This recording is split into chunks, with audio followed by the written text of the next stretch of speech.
قبل الدراسه بشهرين قلت اروح المدرسه اسلم على اصحابي. وبعدين قاعد كده جنبيا واحد زميلي في المدرسه يعني، ف وهو اول حرف في اسمه طه برضه على اسمي، فكنا مع بعض في اللجنه في الثانويه العامه. فانا مش عارف عمال احكي له بقى على حاجات بقى بعملها وبتاع، مش عارف كنا بنعمل ايه ورحت فين وجيت منين وبتاع. فقال لي طارق بقول لك إيه، انت طول الليل صايع وانا طول الليل بذاكر. فالكلمه ضايقتني يعني، اللي هو انا صايع، كان اول مره حد يقولها لي بقى في وشي، يعني انت صايع، كلمه صايع. ف بقيت اشتغل لغايه لما اكمل. اول حاجه ادفع الفلوس اللي انا مستلفها عشان اسافر. ما انا عشان اسافر بستلف فلوس، كانت التذكره ب 80 جنيه.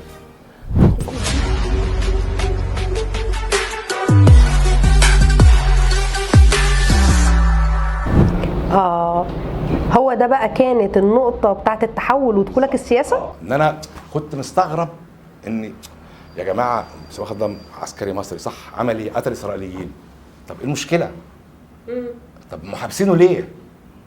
ايوه يعني ما هو طبيعي، ما هو ده طبيعي يا جماعه، ما احنا يعني طبعا بنقول لك موتوا الاسرائيليين يعني ده احنا ده الطبيعي. هو حابسينه ليه؟ ليه احنا حابسينه؟ عشان بدات اعمل جدل كده ومناقشات مع الناس اللي موجودين، شباب بقى عامله معرض في الارض كده وصور وبتاع حاجات كده.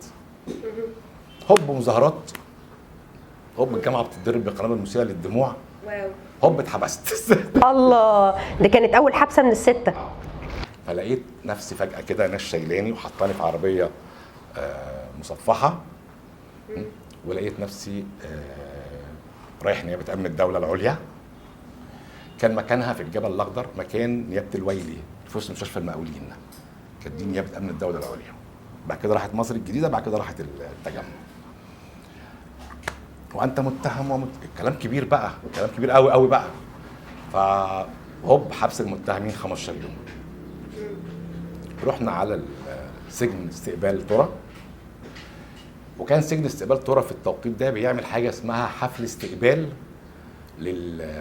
للمتهمين، يعني جايين جداد لسه بيعملوا حفل استقبال. هو عباره الناس تقعد كده على قرافيسها وفي صفين عساكر جنبهم بخرزانات يقعدوا يضربوا فيهم. دي حفله الاستقبال ويحلقوا شعرهم زيرو وبتاع، ويخشوا حاجه اسمها انفرادي. بعد كده يقعدوا 15 يوم انفرادي، هو لوحده ده في زي اللي احنا كنا بنشوفه في فيلم الكرنك يعني مثلا كده يعني. بس ما كانش فيه الحاجات التانية، ما كانش فيه فرج. طب الحمد لله. لا ما كانش فيه فرج. فاحنا قاعدين، كنا 9 طلبة جامعة عين شمس من كليات مختلفة. فاحنا قاعدين، فأنا أول واحد قاعدين على قرافيسنا كده على الأرض، وورايا 8 زمايلي في الجامعة. ففجأة كده لقيت نقيب داخل علينا، فاحنا أول ما شفت رحت قايم جري ماشي، واخده بالحضن كابتن فوزي، وقعدت ابوس فيه وبتاع. العيال كلها قامت جري ورانا، احنا ما نعرفش ايه اللي هيحصل اساسا، يعني احنا ما نعرفش معادلنا ليه ولا ايه الموضوع. ده كان فوزي سكوتي لاعب النادي الاهلي. طب وايه اللي جاي؟ هو نقيب هناك، نقيب في مصلحه السجون وفي سجن استقبال ترى. اوكي. فاحنا ان احنا نشوف لعيب كوره ده بالنسبه لنا حلم. انتوا سبتوا السجن ورحتوا تجروا ورا لعيب بالظبط كده. فحصلت حاله من التوتر جوه السجن. السجن ده كان موجود فيه النجوم من النار، تنظيم النجوم من النار، تنظيم عين شمس اللي كانوا حولوا عين شمس لإمارة كده. أيوة. ودولة لوحدهم. ده في التسعينات الكلام ده؟ في الثمانينات. آخر الثمانينات، في النص الثاني من الثمانينات. كان موجود فيه التنظيم الناصري المسلح، اللي هم كانوا ثورة مصر وبعد كده عملوهم التنظيم الناصري المسلح. كان كل القضايا الثقيلة كانت في سجن استقبال ترى. ومعرفش ليه ودونا واحنا عيال اصلا طلبه مالناش لازمه خالص، ودونا السجن ده. فحصل حاله من التوتر جوه السجن، يعني المأمور بتوتر، فوزي سكوتي اتوتر، كل اللي واقفين اتوتروا، اللي هو ايه العيال دي يعني بتاع مش متعودين كده ان لا اله ومش عارف ايه وبتاع ويسقط لا عيال ما صدقت شافت لعيب كوره جريوا على ايه؟ من انتم؟ ففوزي سكوت ساعتها قال للمأمور بعد اذنك يا فندم سيبهم لي بعد اذنك. فقال شوف الحكايه دي عند العيال دي. شفت الفيلم بتاع احمد حلمي والطفل لما اتحبس وبتاع، ايه ده هو انت ابنك اللي جايبه معاك السجن؟ فنفس النظام كنت حاسس ان حد جايبنا معانا نتفسح في السجن. فراح واخدنا مدخلنا زنزانه احنا التسعه مع بعض، وجاب لنا 36 بطانيه كل واحد 4 بطاطين، ونجار وسباك وكهربائي يظبطوا الزنزانه تمام. ده دلعك. وجاب لنا خس وجبنه من المزرعه بقى، خس وجبنه وعيش ومش عارف. واحنا كان معانا ايه بسكوت كده بالويفر دوت بالكريمه ده وبتاع. خد يا كابتن فوزي بسكوت. احنا طلبه يا جماعه في الجامعه في ايه عايزين معانا لوليتا يعني برضو يعني. ف قعدنا في كان بقى ما بيفتحش علينا زنزانه خالص. بعد كده عرفنا احنا كنا قاعدين ليه، وعرفنا كان ايه المفروض يحصل. فيا طلبه، طبعا الاخبار جوه السجن بتنتشر عادي برضو. فيا طلبه يا بتوع عين شمس، يا بتوع جامعه عين شمس، يا طلبه يا طلبه. فانا ايه قلت له مين ده اللي بينادي علينا دوت؟ فرديت ايوه مين؟ فقال لي اطلع بس على الشباك وكلمني. الشباك ده عالي جدا يعني. فقلت له ايوه هطلع عليه ازاي يعني؟ فقال لي بتعمل البطانيه سلم. قلت له يا عم بطانيه مش عارف. فقعد يشرح لنا وبتاع. المهم قعدنا نجرب ما عملنا بنربط البطانيه كده وبنقف عليها. فحد شبك لي وطلعت وبتاع. انتوا طلبه جامعه؟ قلت له احنا طلبه جامعه عين شمس. انتوا عاملين مظاهرات؟ ايه اخبار المظاهرات؟ مالناش دعوه، ما بنعملش مظاهرات اساسا، ده هم خدونا غلط. ما احنا في السجن بقى وفي دماغنا ان كل الحاجات دي كلها كاميرات وكلها سماعات وكلنا احنا بنتراقب 24 ساعه. فما انت حضرتك مين؟ قال لي انا الشيخ صفوت عبد الغني. قلت له مين الشيخ صفوت عبد الغني ده بقى؟ هو مالوش علاقه بالسياسه اصلا يعني. هو الموقف بتاع سليمان خاطر دوت ده اللي استفزني بس يعني. فقال لي احنا تنظيم النجوم من النار. قلت له بتعملوا ايه بقى؟ مين اللي نجاكم؟ ابعد عننا يا عم. انا ما اعرفش ولا اعرف اي حاجه. مين اللي نجاكم؟ يعني البنت قال لي احنا اللي ايه قتلنا النبي اسماعيل وبكرم محمد احمد وحسن بوماشة. رحت انا واقع. وقعت حرفيا يعني. قتلنا ايه يا عم؟ احنا جايين في مظاهره يا عم بتقول لي قتلنا. العيال جات لهم صدمه اللي معايا، كلنا اتصدمنا. احنا عايزين نخرج من هنا. احنا عايزين نموت يا جماعه. احنا قعدوا يندهوا واحنا ما بنردش. احنا متنا ما بنردش. حد يخبط عايزين ما نردش، مالناش دعوه. احنا مش موجودين. والله العظيم. اللي هو يا عم ده احنا جايين في مظاهره ما عملناش حاجه وجينا هنا. المهم بعد اسبوع كده قرروا يفتحوا لنا زي ما كانش بتتفتح خالص يعني. كان حتى الاكل يخش لنا من الشباك، النضاره دي كده بالكوز كده يغرف لنا الاكل. ف بداوا يسمحوا لنا ان احنا نطلع ساعه نتمشى في الطرايق. فقابلت بصراحه ناس يعني لا انا ادين لهم بفضل لغايه دلوقتي يعني. اللي هم علمونا يعني ايه سجن وازاي نواجه السجن وازاي ما نحبطش جوه السجن. شيء كان التنظيم الناصري المسلح، كان الاستاذ ياسر عبد الجواد محامي والحقوق المعروف، استاذ محمد منيب الله يرحمه عضو مجلس النواب السابق ومجلس نقابه المحامين، دكتور احمد الصاوي استاذ كليه الاثار. يعني ومن ساعتها انا ما شفتش احمد الصاوي غير السنه دي. ماشي. بعد كده في 35 او 37 سنه تقريبا، غير السنه دي في سحور يعني. دكتور محمد الغمري دول، وحافظ ابو سعده الله يرحمه. يعني دول بقى اللي حسينا ان هم قريبين مننا غير الناس التانيين بتاع كل حاجه حرام وكل حاجه كفر رغم ان التانيين كانوا واخدين وضعهم جدا جوه السجن يعني. اللي بيعوزوه بيعملوه. بدأنا نقعد بقى ونفهم بقى يعني ايه سجن واحنا ليه محبوسين وايه اللي كان المفروض يتعمل. وهم فسروا لنا احنا ليه ما اتضربناش وليه يعني هم كمان كانوا العيال دي لما جت ليه ما دخلتش انفرادي اشمعنى؟ فلما حكينا اللي حصل فهم فسروا بقول لنا لا انتوا كان المفروض يحصل كذا وكذا وكذا. قلت ربنا بيحبكم ان كنت شفت فوز سكوتي وقمت عملت الحركه ديت. قلت له والله احنا عملناها كده لا فرحنا فعلا ان احنا شفناها لعيب كوره يعني. فخرجنا من السجن بعد 28 يوم. خرجنا من السجن في عربيات ملاكي من السجن مباشرة إلى مكتب الدكتور أحمد فتحي سرور رحمه الله، وكان في هذا التوقيت وزير التربية والتعليم. قابلنا الدكتور فتحي سرور قال كلام كويس جدا عن حقوق والحريات وحقنا ان احنا نعمل مظاهرات وان احنا بنعتذر لكم عن الحبس اللي حصل ونتمنى ما يكونش حاجه ضايقتكم جوه. وجاب لنا سندوتشات وجاب لنا شاي وبتاع. دلعتوا يعني. وخرجنا من باب الوزاره على بيتنا على طول يعني. بابا كانت في لازوغلي برضه وزاره التربيه والتعليم، ما اعرفش لسه موجوده هناك ولا لا. بدات اهتم بقى يعني. بدات افهم شويه حاجات كده وبدات اقرا وبدات اتعرف بقى على اصحابنا بقى بتوع التنظيمات السياسيه والاحزاب. بقى ساعتها كان في الاخوان المسلمين موجودين، وكان في النصريين، وكان في حزب العمل، مجموعه حزب العمل، وكان في الشيوعيين. دول 3 مجموعات اللي كانت اساسيه مع قصاد الاخوان. وكان بيتم تبادل انتخابات اتحاد الطلبه، رئاسه الاتحاد والاعضاء، ما بين القوى المدنيه سنه والاخوان السنه اللي بعدها. يعني القوى المدنيه تنجح سنه، الاخوان ياخدوها السنه اللي بعدها، الاخوان يسقطوا، القوى المدنيه تاخدها. واعتقد دي كانت اخر انتخابات كانت بتتم في الجامعات ساعتها. بس بقى بدات يعني اقرا كتير كتير كتير كتير. خلاص رجلك جت في السياسه. واتجندت بقى، اتجندت في السجن في تاني مره. يعني ايه اتجندت بقى؟ يعني كان في ساعتها في تنظيمات سريه موجوده كتير. اتجندت فين بقى؟ في السجن. لا حزب، لا خلاص ما بقاش موجود، خلاص حزب. ما بقاش موجود اساسا يعني من زمان. اسمه حزب الشعب الاشتراكي. ايوه ماشي. ده كان انشقاق من الحزب الشيوعي المصري. كان في الحزب الشيوعي المصري وحصل انشقاق، مجموعه جوه الحزب الشيوعي المصري خدت قرار بانها تنسحب وتعمل حاجه اسمها حزب الشعب الاشتراكي. حزب الشيوعي المصري كان تنظيم سري انذاك، وحزب الشعب هو تنظيم سري ايضا في انذاك برضه. وكان بقى معانا يوسف درويش الله يرحمه، احمد نبيل الهلالي، احمد عبد الله رزة، ده قوات السياسه. كل دول كانوا في تنظيم سري. بس ماتوا بقى الله يرحمه. طيب ال6 مرات بقى اللي اتحبست فيهم بس باختصار، يعني كانت سنه كام؟ اللي حصل كان السبب ايه؟ واتحبست وخرجت امتى وكده يعني؟ بص، لغايه سنه 90 كنت كل سنه بتحبس مره او 2. ما شاء الله. يعني مره او 2 يعني انا كنت بتحبس حتى على حاجات ما حصلتش لسه، يعني احتمال تحصل. اخر حبسه كانت حبسه كبيره بقى بجد، كانت حرب الخليج لما العراق احتل الكويت. العراق احتل الكويت، انا كنت ساعتها في اجازه اخر السنه وكنت في الاردن.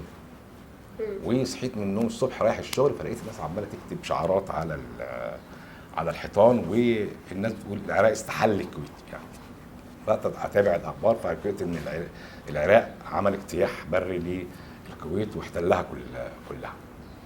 ما كنتش عارف اكون وجهه نظر، بدات يعني قاري كتير، بس برضو فكره ان الكويت، العراق، امريكا، مصر، يا جماعه الموقف مرتبك بالنسبه لي. بس كنت ضد فكره ان يبقى في اساءه لمصر. فكان في بعض المصريين اللي شغالين هناك قرروا ان هم يعملوا مظاهره قدام السفاره المصريه تنديدا بموقف مصر. انا طبعا مين احسن واحد بيعمل مظاهرات بالنسبه لهم؟ انا طارق العوضي. فيلا عشان نعمل، قاعدين على القهوه نتكلم في موضوع المظاهره، فقلت لهم لا يا جماعه انا هعمل مظاهره لما ارجع. انا ضد ان مصر تشارك مع امريكا في ضرب العراق. انا مع حل عسكري عربي، حتى لو هنوصل لحل عسكري يبقى حل عسكري عربي، ما تبقاش امريكا فيه، لان الهدف هو القضاء على جيش العراق. ايوه. فشدينا مع حصل شد، هوب حصلت خناقه، القهوه اتكسرت، هوب جوب الامن قبض عليا وراحوا ايه؟ مرحلني. تمام؟ وكنت اول مره في حياتي اركب طياره. والله انت بتروح بالاتوبيس رايح جاي بقى؟ طبعا، ما الطياره غاليه. يعني الطياره كان فرق الطياره من الاتوبيس 40 جنيه، فده مبلغ كبير برضه. فبقول لك كنت اول مره في حياتي اركب طياره، فرجعت بقى على الملكيه الاردنيه، بس مترحل بقى معايا على الجواز ختم كده ايه، يعني انا فاكره كويس جدا، المذكور مرحل على نفقه الدوله بناء على طلب السلطات المحليه. نزلت المطار طبعا حاضنين عليا، انا جاي مترحل. فكلمت ابويا الله يرحمه تليفون، الحقني ده في كذا كذا كذا. ابويا طبعا جه، كل اللي في دماغه اني انا حد اداني شنطه مثلا فيها حاجه وبتاع، يعني جدا ده التصور. وابني راح وبتاع، فجي دخل لي الحجز. فابويا الله يرحمه كان في الداخليه كمان، فكان عنده علاقات برضه. فجي دخل لي الحجز وبتاع، فايه يا طارق فيه؟ قلت له ولا حاجه، انا ما اعرفش، انا حصل كذا كذا هناك وانا جيت. بس ساعتها ما كانش فيها اتصالات بقى يعني زي دلوقتي، ثوره التكنولوجيا كانتش موجوده. فقال لي طب هروح اتكلم مع فظبط. قال له احنا مش مشكله، احنا مش عايزين منه حاجه، احنا بس عايزين فلوس التذكره. لا والله. والله العظيم. فانا اتضايقت جدا. انا كان معايا بقى فلوس، يعني كان معايا دولارات. فابويا قال لي ايه ده، هم عايزين فلوس التذكره. قلت له مش هدفع حاجه، يحبسوني بقى، يعني هم حاجزيني ده كله عشان خاطر فلوس؟ طب والله ما دافع. عند قلت له مش هدفع، قلت له خصوصا لما دافع، انا فاكر عشان حاجه ثانيه، يعني عايز يسالوني ايه اللي حصل، طب انت اترحلت ليه؟ ففي الاخر ايه، راحوا قالوا خلاص، قال له ابويا تكتب اقرار انك انت تروح المجمع خلال 15 يوم تدفع الايه الفلوس. قلت له ابويا اكتب مالكش دعوه مش هندفع حاجه برضه. وفعلا ما دفعناش يعني، بس خصموه على زمايله بعد كده اللي هم كانوا ضامنيني في الجواز، يعني الجوازه كانت بتعمل ب2 موظفين ضمان. فرجعت من كانوا ساعتها قرروا ان هم يمدوا الاجازه، يعني فتح الجامعات يتمد اسبوعين تاني عشان الظروف اللي حصلت. فاتعملت حاجه اسمها ضربه وقائيه، فاتقبض على اي حد له علاقه بالمظاهرات في مصر.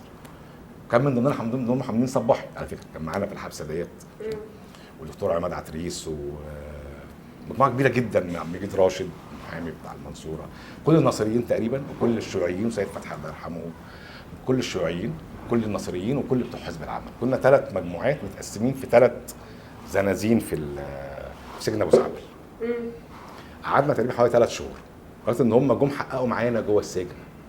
يعني انتوا كنتوا ناويين تعملوا ايه؟ فده سؤال استفزنا جدا يعني انتوا حبستونا انتوا ما تعرفوش حاجه كده، انتوا جايبيننا ليه؟ فقال لك دي حاجه اسمها ضربه وقائيه. ما خرجناش غير لما صدام استسلم فعلا يعني. وكان معانا على فكره محمد عوف ابو الاستاذه ايمان عوف اصلا. كانوا يعني ضامنين ناس كتير. كان في مجموعه عمال قيادات عماليه موجوده من شبرا الخيمه، كان من ضمنهم عوف بصراحه يعني، كان من الناس القويه واللي دمها خفيف جوه الحبسه.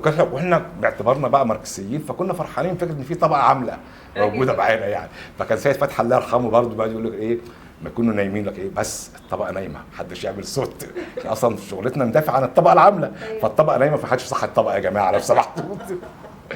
طيب انت يعني تاريخ من النضال، يعني ده محتاج ساعات تتسجل وكتب تتكتب عن تاريخك. ننط بقى. لكن يعني خلينا بقى نتكلم عن المرحله الجديده. انت عضو لجنه العفو الرئاسي، تم اختيارك ازاي؟ شايف اداء اللجنه لحد دلوقتي ازاي؟ لان انا برضو بشوف لك بوستات او بشوف لك بعض الاعتراضات فالناس مستغربه. يعني انا شفت كومنت عندك من فتره انت كنت كاتب بتطالب بخروج احمد طنطاوي تقريبا، فراح واحد ردد عليك قال لك هو انت اللي بتطالب على الفيسبوك انك تخرج احمد طنطاوي، ده انت منك للرئاسه. فقلت له غير صحيح. لا صحيح لا ازاي لا قال لي لا انت منك للرئيس مباشره ولا انا فاهم غلط؟ فقلت له فاهم غلط. قلت له انت فاهم غلط قوي كمان مش فاهم غلط بس. لا احنا بقى عايزين نفهم الصح. طيب اعتقد ان الكل يعلم ان ملف المحبوسين على ذمه قضايا سياسيه ده ملفي وموضوعي من اول ما اتخرجت من الجامعه سنه 91 حتى اليوم. يعني تقدر تسالي ايمان مثلا، ايمان دي انا مثلا جبتها من السجن على بيتها يعني، سلمتها لابوها الفجر يعني. هند هلال يعني اسالي هند، يعني احنا عملنا معاها ايه الكلام ده في التسعينات. احمد خير اخو فاطمه وزيزي. كنت دايما فكره ان الناس كان عدد قليله بتحبس، كان معظمهم بيبقوا طلبه او مظاهره بتاعت كفايه او مظاهره مش عارف بتاعت عمال فين، الاتحاد النسائي التقدمي، شباب الوفد، شباب حزب الجبهه اللي كان بيتحبسوا برضه. فده ملف من زمان يعني، وانا طول الوقت مهتم بيه، وادعي ان انا ما فكرتش في يوم ان انا اعمل مركز او مؤسسه للدفاع عن حد. لا كنت بعمل بشكل فردي، وكان يعني قدامي طول الوقت نموذج نبيل هلال الله يرحمه.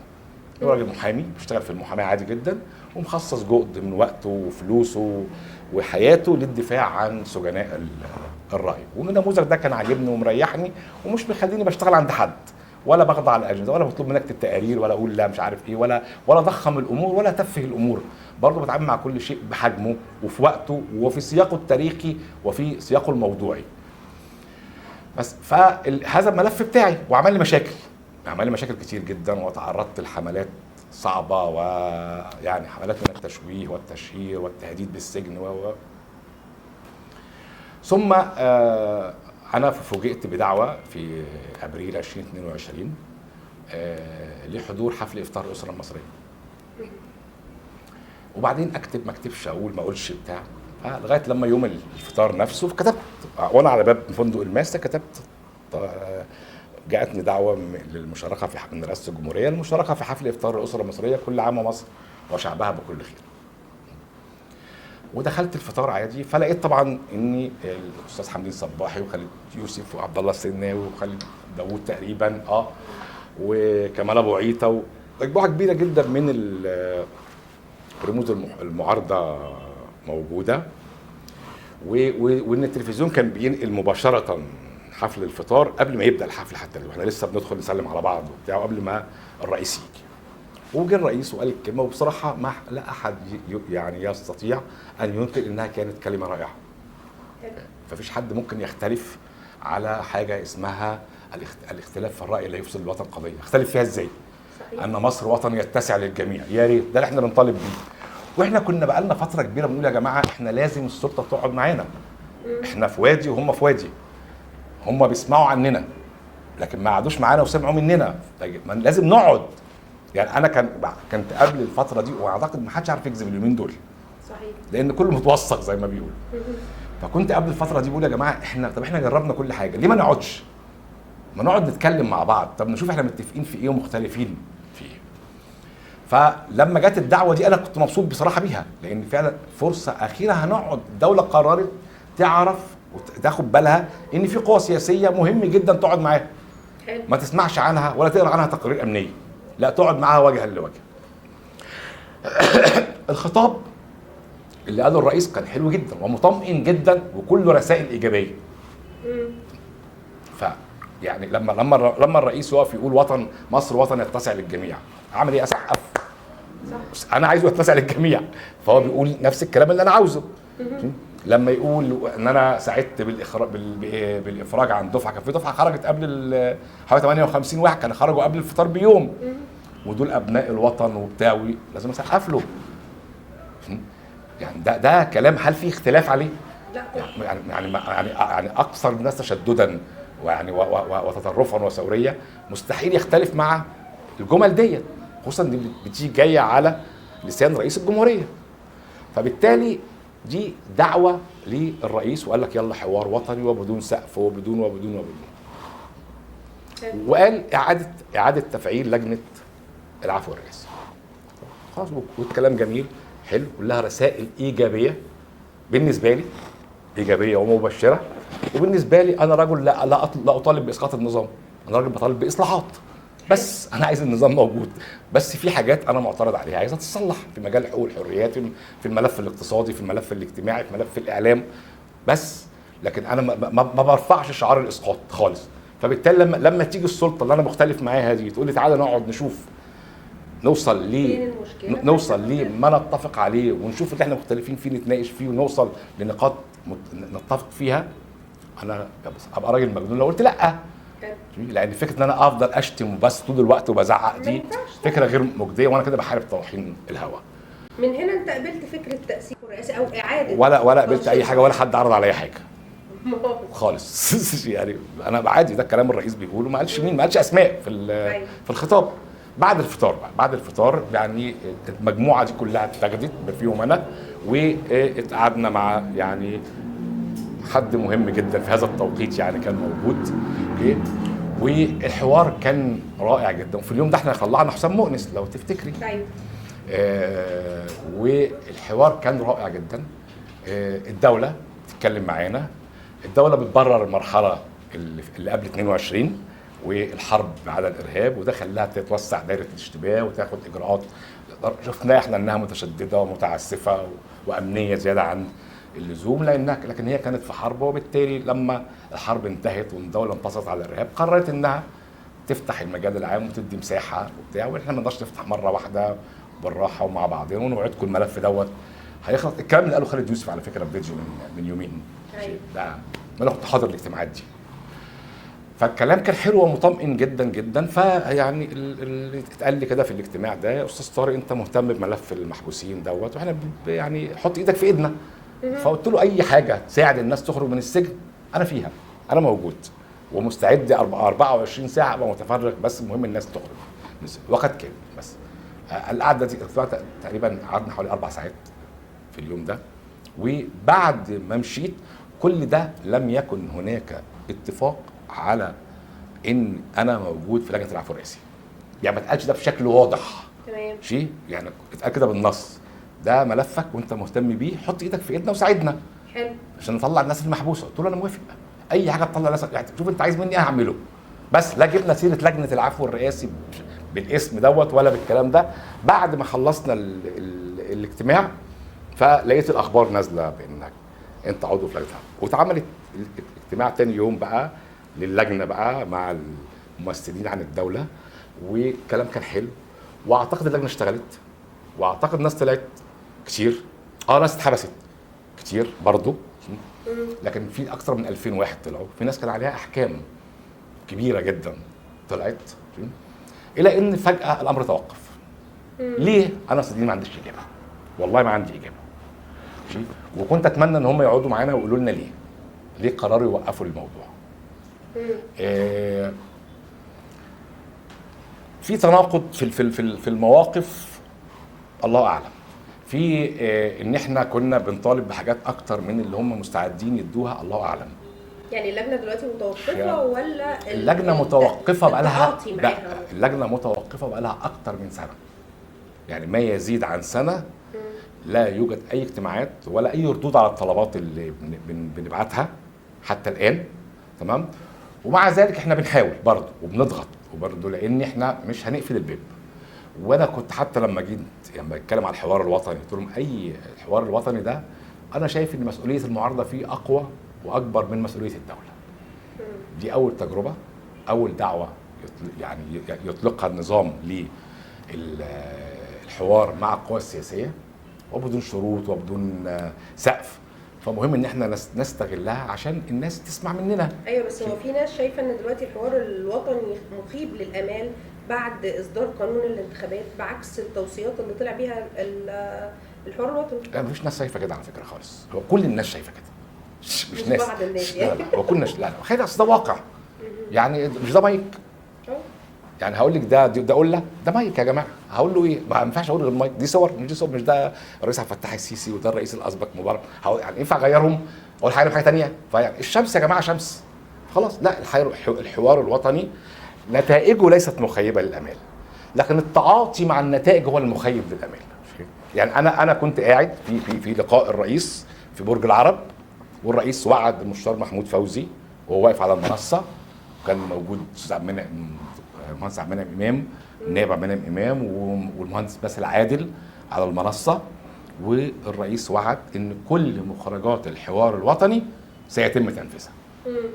اللي خرجت واللي لسه هتخرج. طب هو انت تفتكر ان الرئيس عارف ان التوصيات بتاعه الحوار الوطني لم تنفذ، ولا هو معتقد ان وعده بينفذ دلوقتي واللي بيديروا المشهد هم اللي مش بينفذوا؟ لا ده انا ما اعرفش، انا يعني الرئيس ما قعدش معايا قال لي حاجه. لا يعني ما بصي، اعتقد ان المشهد تغير بتغير شخصيات هامه في البلد. يعني التعاطي مع هذا الملف تغير، وجهه النظر اتغيرت.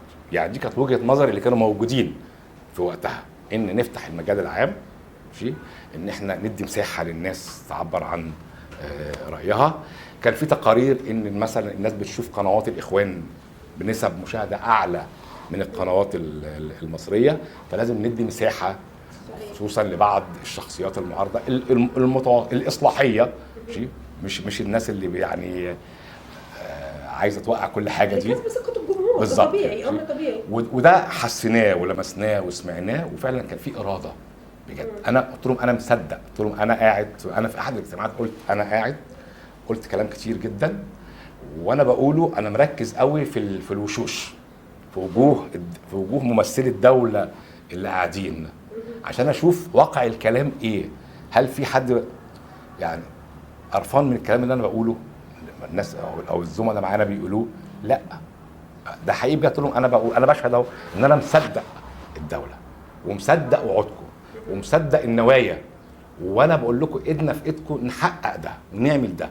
وكنا بدانا بالفعل، على فكره كنا بدانا خطوات حقيقيه فعلا، والناس بدات تستبشر خير. فجاه الدنيا وقفت. في الحقيقه ده خطر على المستقبل السياسي للبلد. ليه؟ لو ان النهارده الدوله جت بعد 2 3 سنين وقالت انا بدعو القوى السياسيه لحوار، محدش هيروح. صح. ليه؟ لان عندنا تجربه. عشان كده انا بقول ما زالت الفرصه الان سانحه، الحوار الوطني متوقف بس ما اتلغاش، وفي اشارات كل شويه للحوار الوطني. فبقول الفرصه ما زالت سانحه نعيد الحوار الوطني تاني. المخرجات اللي الرئيس بنفسه شخصيا وعد بتنفيذها تتنفذ. انا هعتبر دي ان رساله منك للحكومه للرئيس. لا بصي، انا يعني هذه الحكومه لا اتعامل معاها معلش يعني لا، لان انا الميزه في الرئيس عبد الفتاح السيسي ايه؟ الرئيس عبد الفتاح السيسي عندما يريد ان يفعل شيء يفعله وبسرعه وبجوده كمان بصراحه، يعني في على اي مستوى. فانا عشان كده لا، هذه الرساله موجهه الى فخامه الرئيس شخصيا. يعني يعني انا بقول يعني الرئيس اللي هو اب لكل المصريين، نتفق ونختلف معاه زي ما كنت بزعل معاه، زي ما ولادي بيزعلوا مني في حاجات، ما انا في ولادي حاجات بقول لهم اقول لها لا، فبيزعلوا وبيتقبصوا وياخدوا جنب منه ويخاصموني وبتاع، وبعد كده نتصالح واجيب لهم حاجه احسن منها. الاب يعاقب يهذب لكن لا يضيع. يعني الاب لا يضيع اولاده. احنا عندنا شباب بتضيع فعلا في السجون ليه لا شيء على فكره، وانا بقول بقى وانا مسؤول عن الكلام اللي بقول ده، ليه لا شيء، لم يفعلوا شيء بجد يستحقوا عليه كل ده. فليه؟ طبعا انا عندي الاف الرسائل من الشباب جوه السجون، احنا ندمانين على ايه؟ ما عملوش حاجه على فكره. يعني حد كتب تويته، كتب بوست، كتب مش عارف ايه، شير مش عارف ايه، ما تسيبه.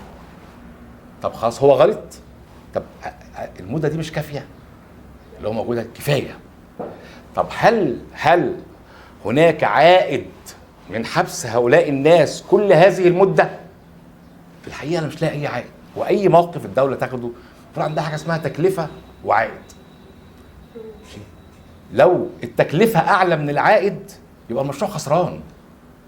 فلو عندي تكلفه الحبس، وانا خلي بالك برضه انا بتكلم عن بتوع الرأي، يعني في النهايه مش ممكن ابقى بتكلم على حد مسك سلاح، حد حرض على حمل سلاح، على حد خرب، على حد مارس عنف، على حد بيحرض على التخريب او العنف. لكن انا بتكلم على ناس قالوا كلمتين ما جوش على هوا السلطه. انا شخصيا ممكن مختلف معاهم، يعني انا شخصيا ممكن مختلف معاهم مع الكلام اللي بيتقال ده، لكن هل الكلمتين دول يستاهلوا عليهم ان احنا نعاقبهم كل هذا العقاب؟ طب هل الكلمتين دول يستاهلوا نعاقب اهلهم بقى كمان؟ يعني الاهالي كمان متضرره بشكل مبالغ فيه. فنقول كفايه كده، لا نفتح الدنيا شويه، نطلع الناس. عندنا تقارير اكيد موجوده عن كل الناس، ده عمل ايه ومحبوس ليه ومحبوس وقت قد ايه، ويطلع زي ما حصل. احنا كنا وصلنا في حال احنا كل 48 ساعه تطلع قايمه بال50 وال60 وال70. ايه اللي حصل؟ في تقريبا 2000 واحد خرجوا. ايه اللي حصل؟ حاجه حصلت؟ في ثوره قامت؟ لا. الناس دول بيعملوا مظاهرات كل يوم؟ الناس رجعت تشوف اكل عيشها وتشوف شغلها وبتواجه المشاكل والمشاكل المجتمعيه اللي بتواجهها في حياتها والبحث عن فرصه عمل وتحاول تستعيد نفسها، ترمم جسمها وترمم نفسيتها اللي اتقهرت بسبب السجن.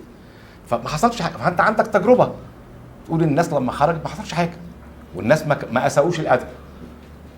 فنستمر في هذه التجربه، نستمر في تجربه الحوار الوطني وننفذ مخرجات الحوار الوطني. ده مهم جدا عشان فكره المصداقيه، مصداقيه الدوله مش عند القوى السياسيه، عند المواطن العادي. تمام جدا. انا يعني مش عارفه اشكرك ازاي على اللقاء الجميل ده، استمتعنا معاك. ونتمنى ان يبقى في لقاءات تانية كتير، ونتمنى ان عن القريب العاجل يعني تكون لجنه العفو الرئاسي رجعت تاني تمارس دورها، ونبقى شايفين ان في مخرجات بدات تتنفذ من الحوار الوطني، املين في ذلك، ويكون لقائنا للحديث عن الانجازات اللي هتتم ان شاء الله باذن الله. ان شاء الله. شكرا يا دكتوره. شكرا لحضرتك. شكرا ليكم، ونشوفكم في حلقه جديده من قعده سياسه على منصتنا 5 سياسه. باي باي.